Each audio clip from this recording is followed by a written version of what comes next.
Hello दोस्तों, LDC railway tech and mathematics में आप लोग का स्वागत है। आज हम लोग साइंस के क्वेश्चन को देखेंगे। यह वीडियो आप लोग को अच्छा लगे तो लाइक शेयर और सब्सक्राइब जरूर कीजिएगा। इस वीडियो का पीडीएफ आप लोग को कैसे मिलेगा मैं वीडियो के अंत में मैं बताऊंगा। देखिए, देर न करते हुए मैं क्वेश्चन पर चलता हूँ। देखिए, ऐसा है कि इसके पहले का जो भी क्वेश्चन था मैं उसका वीडियो बना चुका हूँ, जो पार्ट 1 है। पार्ट 1 में, और यह साइंस का पार्ट 2 है। अगर पहले वाला वीडियो देखना है तो मेरे चैनल पर वीडियो जाकर देख सकते हैं। चलिए, देर न करते हुए हम क्वेश्चन पर चलते हैं। क्वेश्चन नंबर पहले में ही कह रहा है कि जल के आयतन में क्या परिवर्तन होगा यदि तापमान 9 डिग्री से गिरकर 3 डिग्री तक कर दिया जाता है। तो इसमें देखिए, आंसर में दिया हुआ आयतन पहले घटेगा और बाद में बढ़ेगा।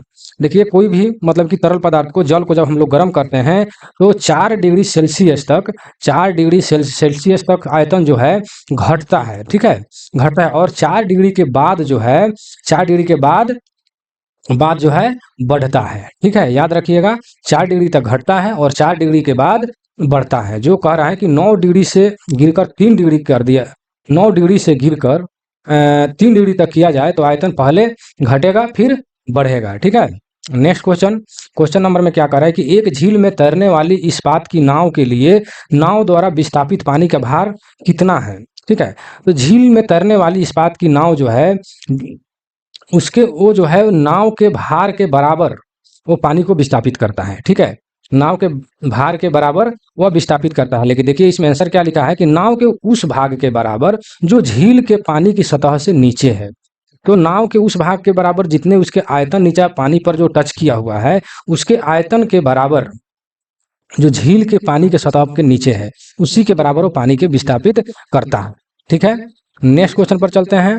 किसी कालीन की सफाई के लिए यदि उसे छड़ी से पीटा जाए तो उसमें कौन सा नियम लागू होता है। तो उसमें जो है गति का पहला नियम लागू होता है, जिसको हम जड़त्व का नियम भी कहते हैं। ठीक है, नेक्स्ट क्वेश्चन। सड़क पर चलने की अपेक्षा बर्फ पर चलना कठिन होता है क्योंकि बर्फ में सड़क की अपेक्षा घर्षण कम होती है। ये तो सभी लोग जानते हैं कि बर्फ जो है चिकना होता है, उसमें घर्षण कम होगा, इसीलिए उस पर चलना जो है कठिन हो जाएगा। ठीक है, नेक्स्ट क्वेश्चन पर चलते हैं। कह रहा है कि लोलक की आवर्तकाल, लोलक का लोलक का आवर्तकाल जो है लंबाई के ऊपर निर्भर करता है। ठीक है, लोलक आवर्तकाल जो है उसकी लंबाई पर, क्योंकि लंबाई अगर अधिक होती है तो उसकी आवर्तकाल भी बढ़ जाता है और लंबाई कम होगा तो आवर्तकाल कम हो जाता है, इसलिए उसकी लंबाई के ऊपर आवर्तकाल निर्भर करता है। बहुत इंपॉर्टेंट क्वेश्चन है। नेक्स्ट क्वेश्चन देखिए, कहता है लोलक घड़ियां गर्मी में क्यों सुस्त हो जाती है। तो लोलक की लंबाई बढ़ जाती है जिससे इसकी दोलन में लगा हुआ समय बढ़ जाता है। तो कहने का अर्थ है कि लोलक की लंबाई जो है गर्मी में बढ़ जाता है, इसीलिए घड़ी जो है सुस्त हो जाती है और ठंडा में जो है कम हो जाता है। वो ना के बराबर जो आपको इस बात का महसूस नहीं होगा, लेकिन वह गर्मी में बढ़ जाता है जिसके कारण आवर्तकाल जो है बढ़ जाता है। ठीक है, नेक्स्ट क्वेश्चन पर हम चलते हैं। क्वेश्चन देखिए, इसमें क्वेश्चन नंबर नहीं दिया हुआ है, जनरली इस तरह का क्वेश्चन है। नेक्स्ट क्वेश्चन क्या कह रहा है कि किसी सरल लोलक की लंबाई 4% बढ़ा दी जाए तो उसका आवर्तकाल क्या होगा, 2% बढ़ जाएगा। जब सरल लोलक की लंबाई जो है 4% बढ़ा दी जाएगी तो इसकी आवर्तकाल जो है 2% बढ़ जाएगा। और नेक्स्ट क्वेश्चन में क्या कह रहा है कि यदि लोलक की लंबाई 4 गुनी कर दी जाए तो लोलक की झूलने का समय यानी दोलन का समय जो है 2 गुना हो जाएगा। ठीक है, इसी से आप समझ सकते हैं कि सरल लोलक की लंबाई अगर 4% बढ़ा दी जा रहा है तो आवर्तकाल 2% बढ़ जा रहा है, और उसकी लंबाई अगर 4 गुनी कर दी जा रहा है तो झूलने का समय 2 गुना मतलब कि आधी हो जाता है। ठीक है, आधी बढ़ जाता है। ठीक है, नेक्स्ट क्वेश्चन। पेंडुलम को चंद्रमा पर ले जाने पर उसकी समय अवधि, पेंडुलम को अगर चंद्रमा पर ले जाया जाए तो उसकी समय अवधि बढ़ जाता है। क्यों बढ़ जाता है, क्योंकि उसके गुरुत्वाकर्षण शक्ति जो है मतलब पृथ्वी की अपेक्षा कम है, इसीलिए वहां पर समय अवधि जो है बढ़ जाता है। नेक्स्ट क्वेश्चन में क्या कह रहा है कि एक कण का द्रव्यमान m तथा संवेग p है तो इसकी गतिज ऊर्जा क्या होगी। तो इसका गतिज ऊर्जा जो है p² / 2m हो जाएगा। ठीक है, नेक्स्ट क्वेश्चन। एक भू उपग्रह अपने कक्षा में निरंतर गति करता है, यह अपकेंद्र बल के प्रभाव से होता है जो प्राप्त होता है। ठीक है, क्या प्राप्त होता है, पृथ्वी द्वारा उपग्रह वाले गुरुत्वाकर्षण से। ठीक है, एक भू उपग्रह अपने कक्षा में निरंतर गति करता है, यह अपकेंद्रीय बल के प्रभाव से होता है जो प्राप्त होता है। क्या प्राप्त होता है, पृथ्वी द्वारा उपग्रह पर लगने वाले गुरुत्वाकर्षण से। ठीक है, नेक्स्ट क्वेश्चन। क्वेश्चन नंबर देखिए, क्वेश्चन नंबर नहीं दिया हुआ है। घड़ी के स्प्रिंग में भंडारित ऊर्जा कौन सा होता है? तो भंडारित ऊर्जा जो है स्थितिज ऊर्जा होता है। कौन सा ऊर्जा होता है? स्थितिज ऊर्जा। ये कौन से घड़ी होता है? तो चाबी वाली, जिसमें हम लोग चाबी, अब तो घड़ी देखने को नहीं मिलेगा, लेकिन पहले जो है अधिकांश तो लोग इसको पहनते थे। जो चाबी वाली घड़ी होती थी उसको चाबी 24 घंटा में एक बार दे दिया जाता था, और धीरे धीरे स्प्रिंग जो उसको जो ऐठन जो हो जाता था, स्थितिज ऊर्जा जब उसमें भर दी जाती थी तो धीरे धीरे वो छोड़ता था, और फिर 24 घंटा के बाद में वो फिर अपने लूज अवस्था में जाता था, फिर उसको चाबी दिया जाता था। वही कह रहा है कि घड़ी के स्प्रिंग में भंडारित ऊर्जा कौन सा होता है? तो स्थितिज ऊर्जा होता है। स्थितिज ऊर्जा उसे कहते हैं जो ऊर्जा को संचित रखता है। ठीक है, जैसे आप ये भी समझ सकते हैं, जैसे कि धनुष जो है, हम लोग जब तीर तीर कमान में जब धनुष को खींच कर रखते हैं या गुर्देल को खींच कर रखते हैं, उस स्थिति में उसमें स्थितिज ऊर्जा होता है। या कोई वस्तु अगर ऊंचाई स्थान पर हम रख देते हैं तो उसमें स्थितिज ऊर्जा हो जाए, क्योंकि वो कभी भी नीचे गिर सकता है। इस आधार पर आप समझ सकते हैं। नेक्स्ट क्वेश्चन में क्या कर रहा है कि कक्षा में अंतरिक्ष यान में भारहीनता की अनुभूति का कारण है। कक्षा में अंतरिक्ष यात्रियों को भारहीनता का कारण क्या है? तो कह रहा है कक्षा में त्वरित बाहरी गुरुत्वाकर्षण के कारण त्वरण के बराबर होता है। ठीक है, कक्षा में त्वरित बाहरी गुरुत्वाकर्षण, जो बाहरी गुरुत्वाकर्षण के कारण त्वरण के बराबर होती है। ठीक है, नेक्स्ट क्वेश्चन, क्वेश्चन नंबर इसमें नहीं दिया है, फिर भी देख क्वेश्चन, अगला क्वेश्चन में क्या कर रहा है कि न्यूटन के गति के तीसरे नियम के अनुसार क्रिया तथा प्रतिक्रिया से संबंध बल, ठीक है, तो हमेशा विभिन्न भिन्न भिन्न वस्तुओं पर ही लगे होने चाहिए। देखिए, गति का तीसरे नियम में जो है प्रत्येक क्रिया के बराबर विपरीत प्रतिक्रिया होती है। ठीक है, उसी से संबंधित है कि हम हमेशा भिन्न भिन्न वस्तुओं पर लगे होनी चाहिए। नेक्स्ट क्वेश्चन में क्या कर रहा है कि प्रत्येक क्रिया के बराबर विपरीत विपरीत दिशा में एक प्रतिक्रिया होती है। यह है न्यूटन का गति के तृतीय नियम। न्यूटन के गति के तृतीय नियम में प्रत्येक क्रिया जो है विपरीत, प्रत्येक क्रिया के बराबर विपरीत प्रतिक्रिया होता है। जैसे जो है हम लोग गन से मतलब बंदूक से छूटी हुई गोली जितने धक्का देकर आगे जाता है उतना ही बंदूक को वो पीछे ठेलता है। ठीक है, या जल में तैरते हैं। देखिए यहाँ पर क्वेश्चन दिया हुआ है कि जल में तैरना न्यूटन के गति के किस नियम के कारण संभव है? तो तृतीय नियम के कारण। कहने का तात्पर्य यह है कि आप जल में जब तैरते हैं तो जितना आप भार नीचे डालते हैं, आपके शरीर का भार नीचे डालती है, उतना ही जल जो है विपरीत प्रतिक्रिया अर्थात ऊपर की तरफ होता है।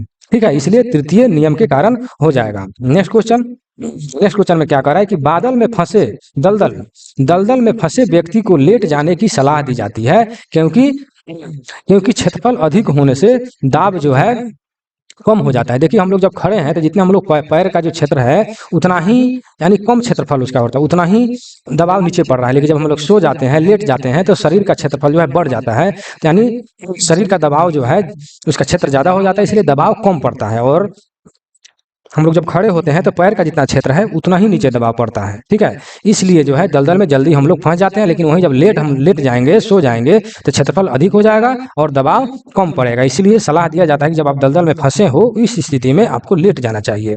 ठीक है, नेक्स्ट क्वेश्चन में क्या कर रहा है कि बर्फ के दो टुकड़ों को आपस में दबाने पर टुकड़े आपस में चिपक जाते हैं, क्योंकि दाब अधिक होने से बर्फ का गलनांक घटता है। याद रखिएगा, ये बहुत इंपॉर्टेंट क्वेश्चन है। बर्फ पर अगर दबाव अधिक होता है तो उसका गलनांक जो है घट जाता है, इसलिए वह एक दूसरे से चिपक जाता है।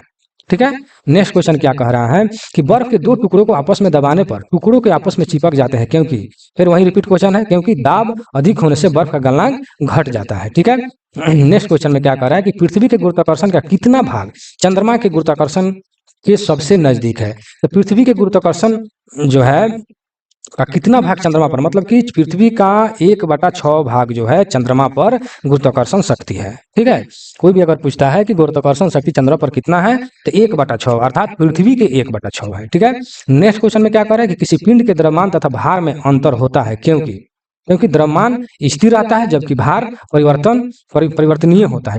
ठीक है, द्रव्यमान जो है, द्रव्यमान के मतलब मात्रा जो है वही रहता है। ठीक है, जबकि भार परिवर्तनीय होता है। फिर से क्वेश्चन को पढ़िए, किसी पिंड के द्रव्यमान तथा भार में अंतर होता है। यही अंतर है कि द्रव्यमान वही रहता है जबकि भार में परिवर्तन होते जाते रहता है। जैसे मान लेते हैं कोई अगर वस्तु है, अगर उसको हम चंद्रमा पर ले जाते हैं तो उसका आयतन जो है, द्रव्यमान जो है उतना ही रहता है, लेकिन उसकी भार में परिवर्तन हो जाएगा, क्योंकि वहां पर जो है गुरुत्वाकर्षण शक्ति कम हो जाएगा, इसलिए भार जो है कम या बेस हो सकता है। बेस तो हो नहीं सकता है, जब भी होगा कम ही होगा, लेकिन द्रव्यमान जो है वहीं रहेगा, मात्रा जो है उसका वहीं रहेगा। ठीक है, नेक्स्ट क्वेश्चन पर चलते हैं। नेक्स्ट क्वेश्चन में क्या कह रहा है कि किसी भी स्थिर या गतिशील वस्तु की स्थिति और दिशा में जब कोई परिवर्तन नहीं होता है तब तक उस पर कोई बाह्य बल क्रिया न हो, यह है गति का न्यूटन के गति का विषय का प्रथम नियम, यानी न्यूटन के प्रथम नियम का यह परिभाषा है, या इसको बल का भी परिभाषा कह सकते हैं। बल का ही परिभाषा सेम यही है। ठीक है, किसी स्थिर वस्तु या गतिशील वस्तु की स्थिति और दिशा में तब तक कोई परिवर्तन नहीं होता है जब तक उस पर कोई बाह्य बल कार्य न हो, यह न्यूटन के गति का प्रथम नियम है, या बल का भी नियम इसको हम कह सकते हैं, जड़त्व का नियम। ठीक है, नेक्स्ट क्वेश्चन में क्या कह रहा है कि कौन सा नियम इस कथन को वैध ठहराता है कि द्रव्यमान का न तो सृजन किया जा सकता है न ही विनाश किया जा सकता है। तो यह जो है ऊर्जा संरक्षण का नियम बताता है कि ऊर्जा को एक रूप से दूसरे रूप में बदला जा सकता है, लेकिन उसको विनाश नहीं किया जा सकता, ना ही उसको विनाश किया जा सकता है, ना ही उसको सृजन किया जा सकता है। जैसा पढ़ते होइएगा कि गतिज ऊर्जा को ध्वनि ऊर्जा में बदल देता है, या ध्वनि को गतिज ऊर्जा में, या बहुत सारे इस टाइप से हैं को, जैसे आप देखते हैं कि मैकेनिकल ऊर्जा को गतिज ऊर्जा में बदल देता है, गतिज ऊर्जा मैकेनिकल ऊर्जा में बदल देता है, या विद्युत ऊर्जा को यांत्रिक में, या यांत्रिक ऊर्जा को विद्युत ऊर्जा में भी बदल देता है। इस टाइप से जो है ऊर्जा एक रूप से दूसरे रूप में बदला जा सकता है, लेकिन उसको सृजन या विनाश नहीं किया जा सकता है। ठीक है, नेक्स्ट क्वेश्चन देखिए, ऑटोमोबाइल में प्रयुक्त द्रव चलित ब्रेक एक प्रत्यक्ष अनुप्रयोग है। देखिए, जितना भी हाइड्रोलिक ब्रेक जो भी लगते हैं, हाइड्रोलिक ब्रेक या आजकल तो देखने को मिलता है जेसीबी में, आप लोग देखते हुएगा जितने भी हाइड्रोलिक सिस्टम उसमें सभी जो लगे हुए हैं वो सभी पास्कल के सिद्धांत पर कार्य करते हैं। ऑटोमोबाइल में प्रयुक्त द्रव चलित का मतलब हाइड्रोलिक ब्रेक एक प्रत्यक्ष अनुप्रयोग है, वो पास्कल के सिद्धांत पर वह कार्य करता है। ठीक है, नेक्स्ट क्वेश्चन में क्या कह रहा है कि पदार्थ के संवेग और वेग के अनुपात से कौन सी भौतिक राशि प्राप्त की जाती है। वेग और संवेग के अनुपात को अगर हम अनुपात करेंगे, संवेग बाटा वेग, तो क्या प्राप्त होगा, द्रव्यमान प्राप्त होगा। ठीक है, नेक्स्ट क्वेश्चन, शून्य में स्वतंत्र रूप से गिरने वाली वस्तुओं का क्या होता है, समान त्वरण होता है। अगर शून्य में कोई वस्तु स्वतंत्र रूप से गिर रहा है, चाहे वो उसका वजन कम या बेस हो, तो वो जो है उसका त्वरण जो है समान होता है। ठीक है, नेक्स्ट क्वेश्चन में क्या कह रहा है कि दो वेक्टर जिनका मान अलग है, तो जो दो वेक्टर जिसका मान अलग हो उसका परिणाम जो है शून्य नहीं हो सकता है, उसका परिणाम शून्य नहीं हो सकता है। ठीक है, नेक्स्ट क्वेश्चन में क्या करें कि रेल की पटरियां अपने वक्रों पर किस कारण से झुकी हुई रहती है। रेल की पटरियां अपने वक्रों पर, जहां पर हल्का घुमावदार हो जो है रहता है, तो वहां पर हल्का सा झुकी हुई रहती है। क्यों रहता है, क्योंकि रेलगाड़ी के भार के क्षैतिज घटक से आवश्यक अभिकेंद्रीय बल प्राप्त किया जा सकता है। अभिकेंद्रीय बल याद रखिएगा, अभिकेंद्रीय बल प्राप्त की जा सकती है। ठीक है, अगर यहाँ तक बने हैं तो वीडियो को लाइक शेयर और सब्सक्राइब जरूर कर दें। और आपको ये भी बता दूं कि यहाँ पर LDC JEE AWM के लिए बहुत ही अच्छे से तैयारी कराया जाता है, तथा उसके लिए PDF भी प्राप्त कराया जाता है। जैसे LHB ICF demo memo wagon और जितने भी ITI की ट्रेड हैं या वर्कशॉप से क्वेश्चन जो आते हैं, सभी का यहाँ से आप PDF प्राप्त कर सकते हैं। तथा ALP टेक्नीशियन के लिए भी यहाँ से टेक्निक जितने भी क्वेश्चन हैं वो सभी को आप प्राप्त कर सकते हैं और अच्छे से अच्छे तैयारी कर सकते हैं। साथ ही साथ मैथ भी पढ़ाया जाता है इस चैनल पर, आप वीडियो में जाकर देख सकते हैं। एक से एक ट्रिकली मैथ को पढ़ाया जाता है। और ये कोई भी वीडियो का आप PDF कैसे प्राप्त कीजिएगा, मैं इसी वीडियो के अंत में बताऊंगा। आप बने रहिए, वीडियो को पूरा देखिए। चलिए, नेक्स्ट क्वेश्चन में क्या कर रहा है कि साइकिल चलाने वाला मोड़ लेते समय क्यों झुक जाता है।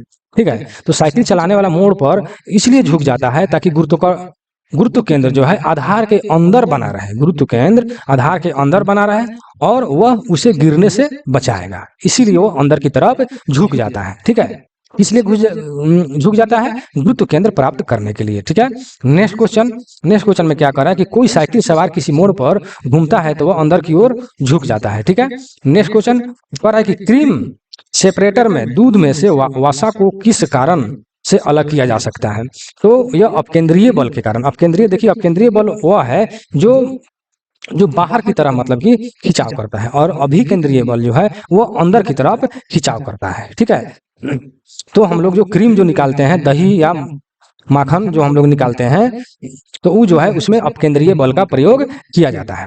नेक्स्ट क्वेश्चन में क्या कह रहा है कि सूर्य पर ऊर्जा का निर्माण होता है नाभिकीय संलयन के द्वारा। सूर्य पर ऊर्जा का निर्माण होता है नाभिकीय संलयन के द्वारा। ठीक है, सूर्य की ऊर्जा उत्पन्न होती है नाभिकीय संलयन के द्वारा। ठीक है, उस सूर्य में ऊर्जा जो है नाभिकीय संलयन के द्वारा प्राप्त किया जाता है या प्रक्रिया होती है। ठीक है, नेक्स्ट क्वेश्चन, पानी के एक गिलास में एक बर्फ की टुकड़ा जो है तैर रहा है। जब वह बर्फ पिघल जाती है तो पानी के स्तर पर क्या प्रभाव पड़ेगा? तो उतना ही रहेगा। ठीक है, क्यों उतना ही रहेगा? क्योंकि जब गिलास भरा हुआ है तो उसमें जब हम बर्फ रखते हैं तो बर्फ के आयतन के बराबर जितने भी पानी है, वह अगर हम बर्फ को रखते हैं तो पानी जितने बर्फ के आयतन के बराबर वो पानी फिर बाहर मतलब गिर जाता है और गिलास के बराबर में पानी हो जाता है, और जितना बर्फ का आयतन है वह नीचे तक पानी उतना दब जाता है। और बर्फ जैसे जैसे पिघलता है तो जब बर्फ पिघलेगा तो जगह भी खाली होगा, तो जगह जितना खाली होता है उतना जो पिघले हुए जो बर्फ पिघलता है जो पानी के रूप में, वो पानी उतना मेंटेन करते जाता है।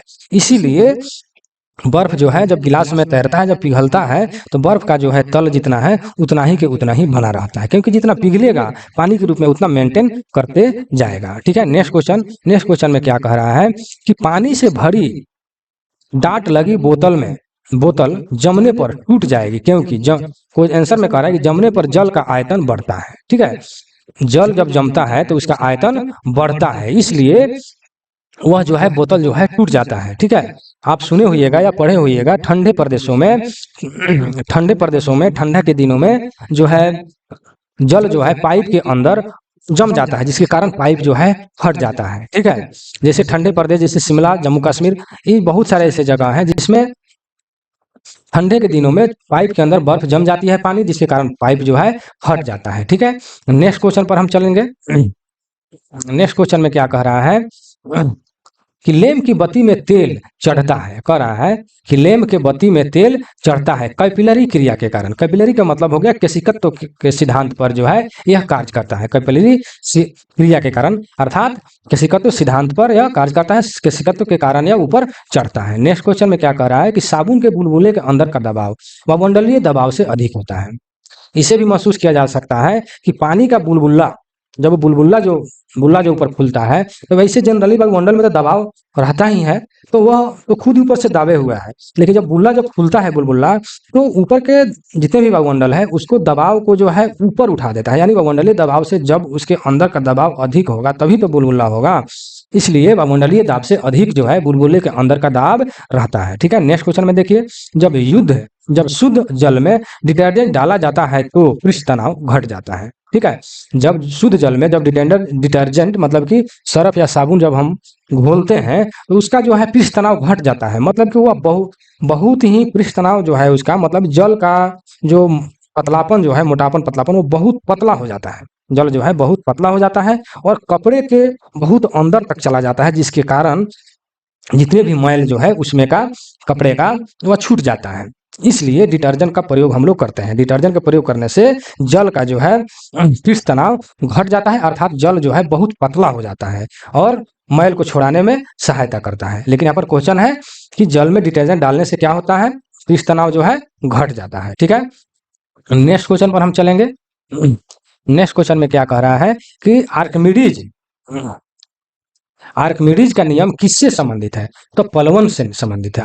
आर्किमिडीज का जो है सिद्धांत जो है प्लवन से संबंधित है। ठीक है, नेक्स्ट क्वेश्चन पर देखिए, तेल जो है जल के तल पर फैल जाता है क्योंकि तेल का पृष्ठ तनाव जो है जल से कम है। ठीक है, तेल का पृष्ठ तनाव जो है जल से कम है, इसीलिए वह फैल जाता है। नेक्स्ट क्वेश्चन, द्रव की बूंद की आकृति गोलाकार क्यों हो जाता है? द्रव की बूंद गोलाकार इसलिए हो जाता है क्योंकि उसका पृष्ठ तनाव के कारण जो है वह जो है गोलाकार हो जाता है। ठीक है, नेक्स्ट क्वेश्चन पर चलते हैं कि कह रहा है कि वर्षा की बूंद गोलाकार क्यों हो जाती है, क्योंकि सतही तनाव के कारण यानी पृष्ठ तनाव के कारण वह गोलाकार हो जाता है। ठीक है, नेक्स्ट क्वेश्चन, एक द्रव बूंद की प्राकृतिक गोलाकार आकार लेने की होती है जिसका कारण है पृष्ठ तनाव। ठीक है, जिसका कारण है पृष्ठ तनाव।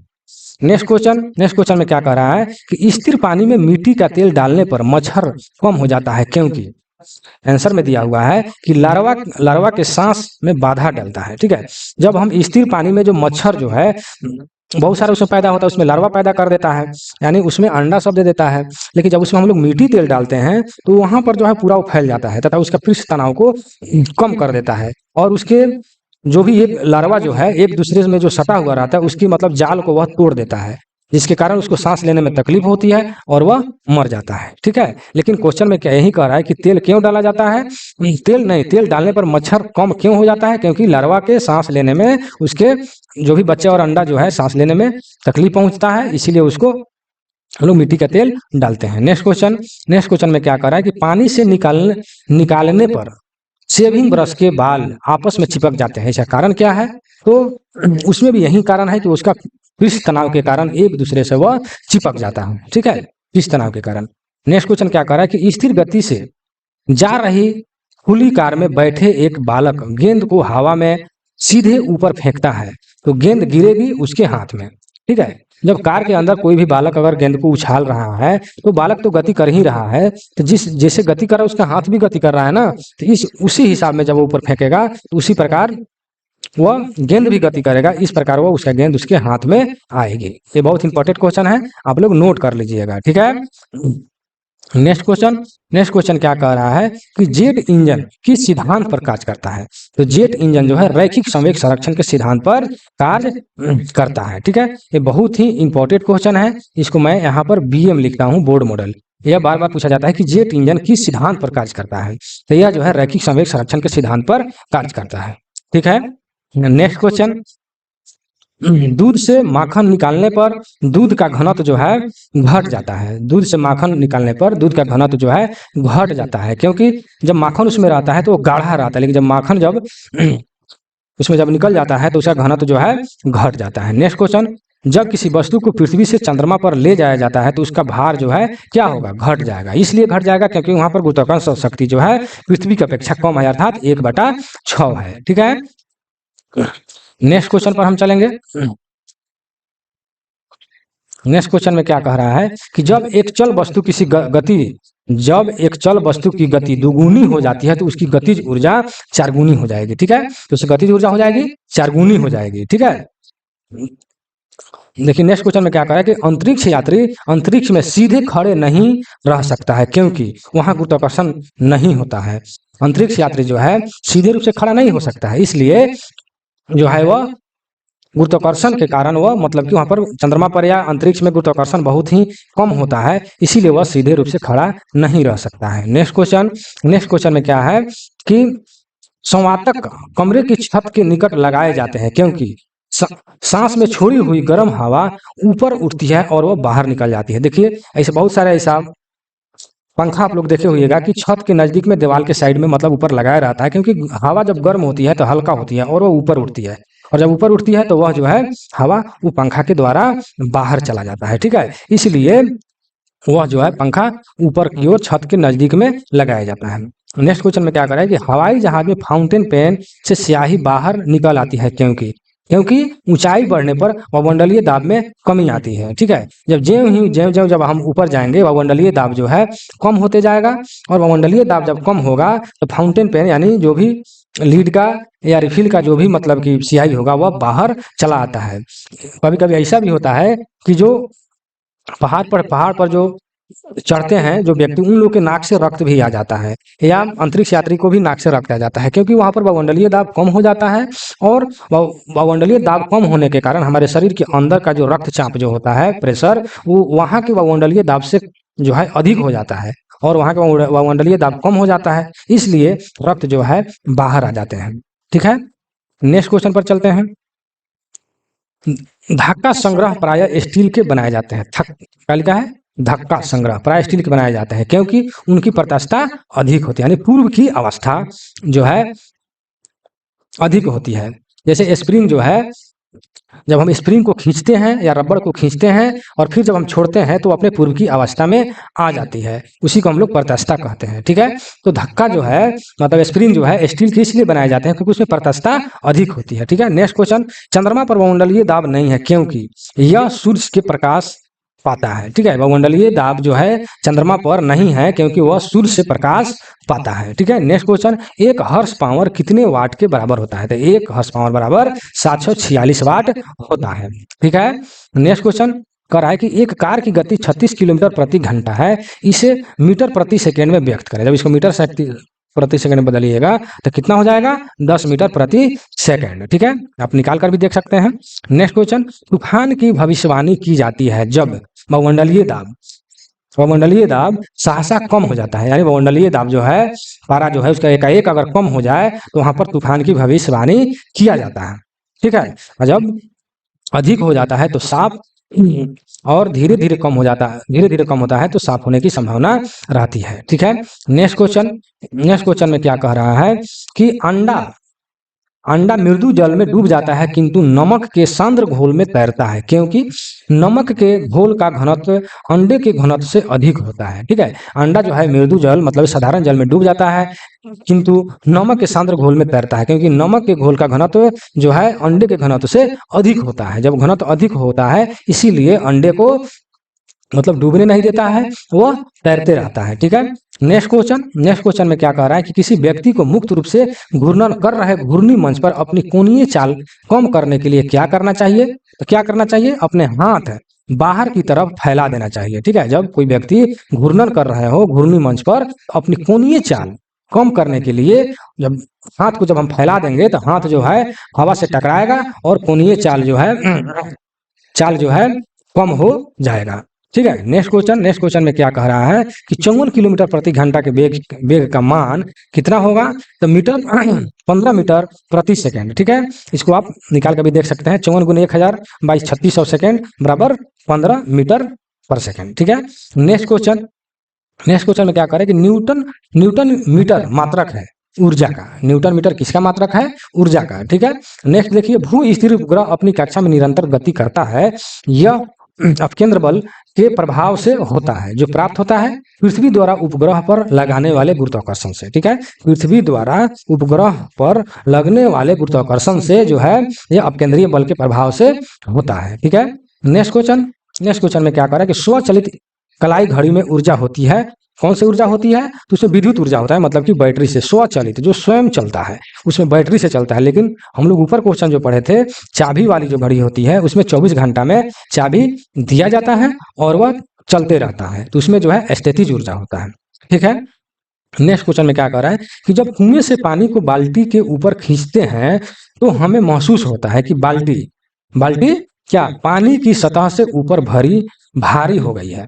जब पानी के अंदर जब बाल्टी रहता है तो बाल्टी जो है हल्का महसूस होता है, लेकिन जेम ही पानी से जब बाल्टी बाहर निकलता है तो वो भारी महसूस होता है, क्योंकि पानी के जब अंदर बाल्टी थी तो उसमें उत्प्लावन बल कार्य कर रहा था, लेकिन जब पानी से बाहर आ गया तो उत्प्लावन बल का कार्य कम हो जाता है, यानी खत्म हो जाता है और बाल्टी जो है भारी लगने लगता है। नेक्स्ट क्वेश्चन, भारहीनता होती है गुरुत्वाकर्षण की शून्य स्थिति में। भारहीनता कब होती है? जब गुरुत्वाकर्षण शक्ति जो है शून्य हो जाता है तब भारहीनता की हम लोग महसूस करते हैं। नेक्स्ट क्वेश्चन, एक नदी में चलता हुआ जहाज समुद्र में आता है तब जहाज का स्तर थोड़ा ऊपर उठ जाएगा। देखिए बहुत इंपॉर्टेंट यह क्वेश्चन है, यह बार बार क्वेश्चन इसको पूछा जाता है।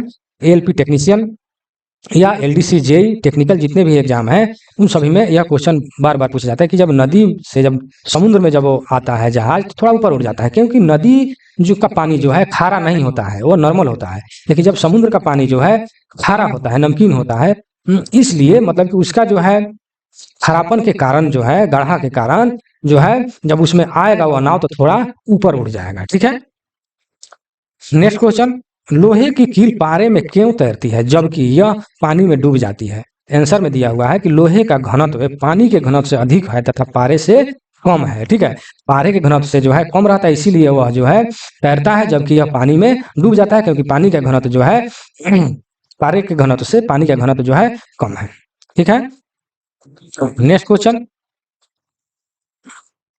में क्या कह रहा है कि जब एक ठोस पिंड को पानी में डुबाया जाता है तो उसके भार में ह्रास होता है, यह ह्रास कितना होता है, तो कह रहा है कि विस्थापित पानी के भार के बराबर। ठीक है, विस्थापित पानी यानी पानी जितना हटाया जाएगा उसी के भार के बराबर जो है यह ह्रास मतलब महसूस होगा। ठीक है, जब एक ठोस पिंड को पानी में डुबाया जाता है तो उसका भार में ह्रास होता है। यह ह्रास कितना होता है, तो पानी के विस्थापित पानी के भार के बराबर। ठीक है, मैं अपने वीडियो को यहीं समाप्त करता हूँ। मैंने बताया था कि यह वीडियो का पीडीएफ आप लोग को कैसे मिलेगा, तो इस वीडियो का पीडीएफ जो है आप लोग को व्हाट्सएप के माध्यम से मिलेगा, जिसका व्हाट्सएप नंबर है 96 93 57 14 26। ठीक है, इस पर जो है आप लोग एएलपी टेक्नीशियन, एलडीसीजेई, डीआरडीओ यानी जितने भी टेक्निकल एग्जाम होते हैं वो टेक्निकल क्वेश्चन का आप पीडीएफ जो है यहाँ से प्राप्त कर सकते हैं। ठीक है, जैसे आईटीआई के जितने भी ट्रेड हैं, welder, fitter, machinist, Turner, mechanical department का, वो सभी जो है यहाँ से पीडीएफ आप प्राप्त कर सकते हैं। और एलडीसीजेई के लिए जो है जितने भी रेल मतलब कि रेल से संबंधित क्वेश्चन जो उन लोग को पूछा जाता है, जैसे ICF, ALHB, DEMU, MEMU, wagon, D and AR, railway act 1948, आचरण नियम 1966, पास, पीटीओ, स्टोर, जितने भी क्वेश्चन है सभी का सभी यहाँ से पीडीएफ आप प्राप्त कर सकते हैं। साथ ही साथ हर एक संडे के संडे टेस्ट भी यहाँ पर एकदम फ्री में लिया जाएगा। ठीक है, और एएलपी टेक्नीशियन का भी यहाँ पर टेस्ट लिया जाता है और साथ ही साथ उनको पीडीएफ भी प्रोवाइड कराया जाता है। ठीक है, यह वीडियो कैसा लगा, लाइक, शेयर और सब्सक्राइब जरूर कीजिएगा। अगर मेरे चैनल पर नए हैं तो सब्सक्राइब जरूर करें। कमेंट सेक्शन में वीडियो कैसा लगा कमेंट करें। ठीक है, मैं अपने वीडियो को यहीं समाप्त करता हूँ। Thank you.